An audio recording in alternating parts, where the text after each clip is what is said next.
بسم اللہ الرحمن الرحیم۔ السلام علیکم ڈیئر ویورز۔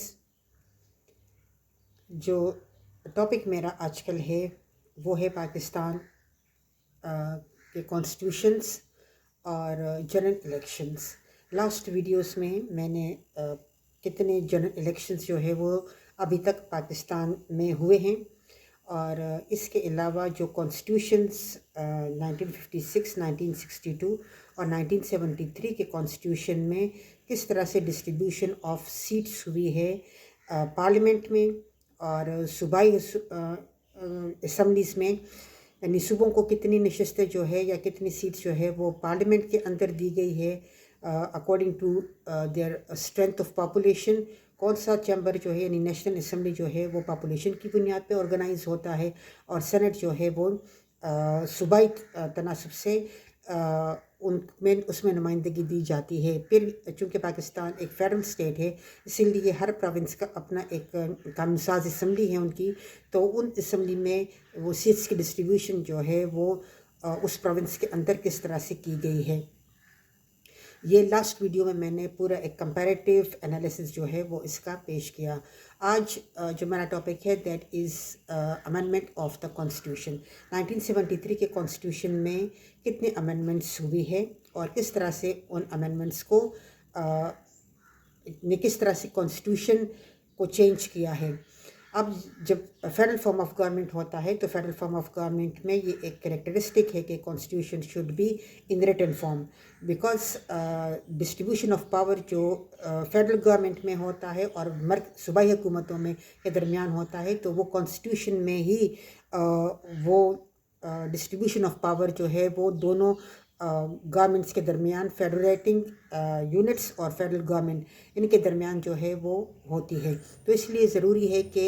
یہ ایک ریجڈ طریقے سے ہو تاکہ کوئی بھی اپنے مرضی سے اس میں ترمیم جو ہے وہ نہ کر سکے، یعنی کوئی صوبائی حکومت جو ہے وہ کوئی اس طرح قانون نہ بنائے جس سے مرکزی حکومت کے اختیارات جو ہے وہ متاثر ہوں، اور اسی طرح سے کوئی مرکزی حکومت اس طرح کا قانون نہ بنائے جس سے صوبائی حکومتوں کے سٹیٹس پر فرق پڑ رہا ہو۔ تو یہ ڈسٹریبیوشن آف پاور ہے، یہ 1973 کانسٹیٹیوشن میں صوبوں کے اور پارلیمنٹ کے درمیان ہوئی۔ اس کے لیے 3 لسٹ جو ہے وہ رکھی گئی، ایک فیڈرل لیجسلیٹو لسٹ، ایک جو ہے وہ پروونشل لیجسلیٹو لسٹ، اور تیسرا جو ہے وہ کنکرنٹ لسٹ۔ تو جو فیڈرل لیجسلیٹو لسٹ تھا اس پہ صرف فیڈرل گورنمنٹ جو ہے یعنی جو پارلیمنٹ ہے وہ اس پر قانون سازی کر سکتی تھی۔ اس کے علاوہ جو پروونشل لیجسلیٹو لسٹ ہے تو اس میں وہ ٹاپکس دیے گئے جس پر صرف صوبائی حکومتیں قانون سازی کر سکتی ہے۔ There was another list and it was concurrent list, اور کنکرنٹ لسٹ جو ہے اس کا مطلب اس میں وہ افیئرز رکھے گئے جس پہ صوبائی اسمبلیاں بھی قانون سازی کر سکتی ہے، اور جس پر جو نیشنل گورنمنٹ سے یعنی فیڈرل گورنمنٹ ہے وہ بھی قانون سازی کر سکتی تھی۔ لیکن اگر قانون سازی دونوں سائڈ سے ہو تو پھر جو فیڈرل گورنمنٹ تھا اسی قانون سازی جو ہے وہ ایگزسٹ کرتی تھی، اور صوبائی حکومتوں کی قانون سازی جو ہے وہ اس ٹاپک کے اوپر نل اینڈ وائڈ ڈکلیئر کر دی جاتی تھی۔ لیکن پھر کانسٹیٹیوشن میں امینڈمنٹ کیا گیا اور کنکرنٹ لسٹ جو ہے وہ ختم کر دیا گیا، اور اب جو ہے وہ 2 لسٹ ہے جس میں فیڈرل لیجسلیٹو لسٹ ہے اور پروونشل لیجسلیٹو لسٹ ہے۔ اگر ہم 1973 کی کانسٹیٹیوشن کو دیکھیں، کمپیریزن اگر ہم باقی 1956 اور 1962 کے کانسٹیٹیوشن کے ساتھ کریں تو یہاں پہ زیادہ کوشش کی گئی ہے کہ کانسٹیٹیوشن کو زیادہ سے زیادہ اسلامی شکیں جو ہے یا اسلامی آرٹیکلس جو ہے وہ اس میں رکھے جائیں، اور اسی طرح سے جو ہے وہ زیادہ سے زیادہ یہ کوشش کی گئی کہ فیڈریٹنگ یونٹس کو اختیارات جو ہے وہ دیے جائیں۔ اب اگر اس کے امینڈمنٹس میں ہم دیکھیں تو چونکہ فیڈرل فارم آف گورنمنٹ ہوتا ہے تو فیڈرل فارم آف گورنمنٹ میں کانسٹیٹیوشن ریجڈ ہوتا ہے، اور ریجڈ ہونے کی وجہ جو ہے وہ یہی ہوتی ہے کہ جو دونوں سیٹس آف گورنمنٹ ہے، فیڈرل لیول پہ جو گورنمنٹ ہے اور جو فیڈریٹنگ یونٹس کے اوپر گورنمنٹ ہے، یہ آپس میں ایک دوسرے کے معاملات میں انٹرفیرنس نہ کر سکیں۔ تو اس کے لیے باقاعدہ کانسٹیٹیوشن میں طریقہ کار جو ہے وہ دیا گیا ہوتا ہے امینڈمنٹ کا کہ کس طرح سے کانسٹیٹیوشن کو امینڈ کیا جائے گا تاکہ دونوں سیٹس آف گورنمنٹ جو ہے وہ ایک دوسرے کے اختیارات کو انکروچ نہ کر پائے. اسی طرح سے اگر ہم دیکھیں تو 1973 کے کانسٹیٹیوشن میں جب امپلیمنٹ ہوا 1973 کا کانسٹیٹیوشن تو فوراً یعنی اس میں تقریباً 7th امینڈمنٹ جو ہے وہ اسی ٹائم پر کیے گئے. یعنی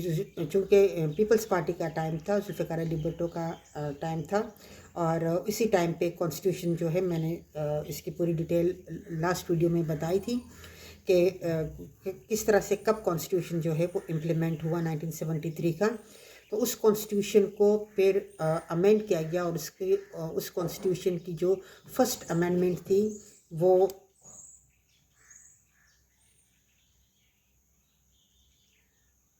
1974 میں, اس کی فرسٹ امینڈمنٹ جو ہے وہ 1974 میں کی گئی. 4 مئی 1974 کو فرسٹ امینڈمنٹ جو ہے وہ اس کانسٹیٹیوشن میں کی گئی, اور اس امینڈمنٹ کے تحت جو ہے وہ یہ بتایا گیا کہ کوئی بھی پولیٹیکل پارٹیز جو ہے وہ کسی ایسی ایکٹیویٹیز میں انڈلج نہیں ہوگی جو کہ نیشنل انٹرسٹ کے خلاف ہو, اور ہر جو بھی اسمبلی کا الیکشن کنٹیسٹ کرتا ہے تو اس کے لیے یہ ضروری ہوگا کہ وہ اپنے انکم کو ظاہر کریں کہ الیکشن کنٹیسٹ کرنے سے پہلے یا الیکشن کنٹیسٹ کرتے وقت اس کی انکم جو ہے وہ کتنی ہے, اور یہ اس کے اوپر کمپلسری ہوگا. اور اس کے علاوہ جو ہے وہ جو جوڈیشل پاور تھی ہائی کورٹ کی, اس کو بھی کرٹیل کیا گیا کہ وہ پولیٹیکل ڈیٹینیز جو ہوتے ہیں ان کو وہ ضمانت نہیں دے سکیں گے. اور اس کے علاوہ 1970 جو فرسٹ امینڈمنٹ ہوا, اس فرسٹ امینڈمنٹ میں چونکہ پاکستان سے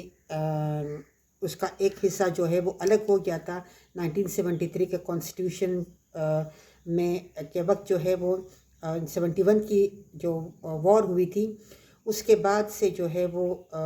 پاکستان کا ایک جو ونگ تھا ایسٹ پاکستان وہ ہم سے الگ ہو گیا, اور نیا ملک جو ہے وہ بنا بنگلہ دیش کے نام سے. تو اس فرسٹ امینڈمنٹ میں جو ہے وہ پاکستان کی باؤنڈریز کو ری ڈیفائن کیا گیا, اور اس سے ورلڈ ایسٹ پاکستان جو ہے وہ ختم کر دیا گیا.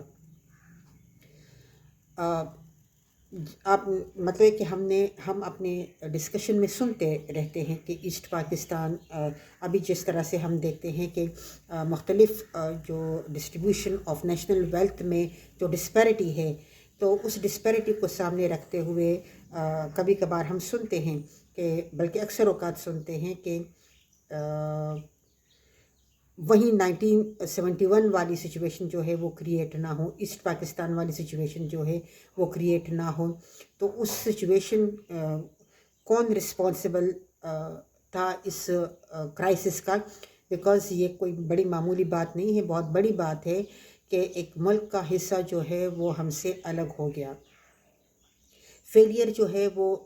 کس کا تھا؟ ایک تو انٹرنیشنلی تو ہم دیکھتے ہیں کہ ظاہر انڈیا نے ہمیں جو ہے وہ ڈسٹیبلائز کیا. پھر اس کے بعد ہم دیکھتے ہیں کہ کچھ چیزیں ہم نے اس طرح سے کی جس کی وجہ سے رشیا بھی ہم سے ناراض ہو گیا. تو اسی طرح سے رشیا جو ہے وہ بھی انڈیا کے ساتھ مل گیا, اور 1971 میں ایک ونگ جو ہے وہ ہم سے الگ ہو گیا. یہ ایک امپورٹنٹ ایونٹ ہے, ایک ٹریجڈی ہے پاکستان کی ہسٹری میں, جس کا پتہ چلنا چاہیے کہ ہو از رسپانسبل, کون رسپانسبل تھا. ہمارے یہاں پر ٹریجڈی یہ ہے کہ اتنی ڈسٹ اڑائی جاتی ہے اور اتنی کنفیوژن کریٹ کی جاتی ہے کہ بڑے بڑے نیشنل کرائسس جو ہے وہ ہو جاتے ہیں, اور رسپانسبل اس کا کون ہوتا ہے وہ رسپانسبلٹی ہم فکس نہیں کر پاتے. جب ہم رسپانسبلٹی فکس نہیں کر پاتے تو آٹومیٹیکلی وہی لوگ جو کہ رسپانسبل ہوتے ہیں, اور ظاہر جو چاہے پاور میں ہوتے ہیں وہ کوئی بھی ہو, تو آٹومیٹیکلی جب اس ٹائم پہ کوئی کرائسس ہوتا ہے تو رسپانسبلٹی جو ہے وہ حکمرانوں کے کھاتے میں جاتی ہے. تو ہم یہاں پہ ایسٹ پاکستان کے علیحدگی کا جو بلیم ہے وہ ایک دوسرے کے اوپر شفٹ کرتے رہتے ہیں، اور ابھی تک ہمیں یہ پتہ نہیں چلا کہ ایکچولی کس کی نیگلیجنس تھی، کس کا فیلئر تھا، ہو از رسپانسبل، کہ جس کی وجہ سے اتنا بڑا سانحہ جو ہے وہ ہمارے ساتھ ہوا، جس کا حوالہ ہم بار بار جو ہے وہ دیتے آ رہے ہیں، اور بار بار ہم یہ کہتے ہیں کہ ہم نے اپنی ایکسپیرینسز سے کچھ نہیں سیکھا، ہم نے یہیں ڈسپیرٹی جو ہے وہ ایسٹ پاکستان کے ساتھ کی، ہمارا یہی بیہیویئر جو ہے وہ ان کے ساتھ تھا، جس کی بنا پر جو ہے وہ ہم سے الگ ہو گئے۔ تو لیکن یہی ہے کہ کون رسپانسبل تھا اس وقت، یہ ابھی تک ایک کمیشن جو ہے وہ بنائی گئی تھی، حمود الرحمن کمیشن، اور اس کمیشن نے اپنی رپورٹ بھی سبمٹ کی، لیکن وہ شیلف میں پڑی ہے، وہ اس کو جو ہے وہ سامنے نہیں لایا گیا۔ تو یہ 1971 میں جو انسیڈنٹ ہوا تھا، اس کے بعد جو ایسٹ پاکستان ہم سے الگ ہو گیا، تو اس پہلے امینڈمنٹ کے وجہ سے اس کا جو ذکر تھا ایسٹ پاکستان کا کانسٹیٹیوشن میں، اس کو ختم کر دیا گیا۔ سیکنڈ امینڈمنٹ جو ہے وہ کانسٹیٹیوشن میں ہوا، جس میں قادیانیوں کو نان مسلمز جو ہے وہ ڈکلیئر کیا گیا۔ اس کے بعد ہم دیکھتے ہیں کہ صرف یعنی ایک حلف نامہ جو ہے وہ تیار کیا گیا، یا اس کو ہم کہتے ہیں کہ ایک امینڈمنٹ جو ہے وہ آرٹیکل 260 میں کی گئی، اور اس میں یہ کہا گیا کہ ہر بندہ جو ہے جو رسول پاک صلی اللہ علیہ وآلہ وسلم کی آخری نبی ہونے پر یقین نہیں رکھتا، اور اس کے جو ہے وہ اس ان تقاضوں سے ہٹ کر وہ کوئی کام کرتا ہے، تو اس کو قادیانی جو ہے وہ ڈکلیئر کیا گیا۔ اس کے بعد ہم دیکھتے ہیں کہ جو تھرڈ امینڈمنٹ ہوا، اس تھرڈ امینڈمنٹ جو ہے وہ 13 فیبرری 1975 کو کیا گیا۔ 13 فیبرری 1975 میں جو امینڈمنٹ کیا گیا، اس میں یہی تھا کہ جو پریونٹیو ڈیٹینشن ہے، اس کا ٹائم جو ہے وہ زیادہ کیا گیا، اور اگر فرض کرے کوئی اسٹیٹ کے خلاف کام کرتا ہے یا جاسوسی وغیرہ کرتا ہے، تو ایگزیکٹو کو اختیارات دی گئی کہ وہ اس کو پنشمنٹ جو ہے دے سکتے ہیں۔ پھر اس کے بعد اسی امینڈمنٹ جو تھرڈ امینڈمنٹ تھا، اس میں یہ کہا گیا کہ پارلیمنٹ جو ہے وہ جوائنٹ سیشن، پارلیمنٹ کا جو جوائنٹ سیشن ہے وہ اس کے ذریعے سے ملک میں ایگزیکٹو کو یہ اتھارٹی دی گئی کہ وہ ملک میں ایمرجنسی نافذ کر سکتا ہے through the joint session of the parliament, یعنی پارلیمنٹ کا ایک جوائنٹ سیشن جو ہے وہ بلایا جائے گا، اور اس سیشن میں ایگزیکٹو جو ہے وہ یہ ڈیسائیڈ کر سکتا ہے کہ ملک کے اندر جو ہے وہ ایمرجنسی نافذ کی جاتی ہے۔ فورتھ امینڈمنٹ جو ہے وہ 21 نومبر 1975 کو کیا گیا، اور اس میں ہمیں دیکھتے ہیں کہ اس میں مائنورٹیز کی سیٹس جو ہے وہ انکریز کی گئی۔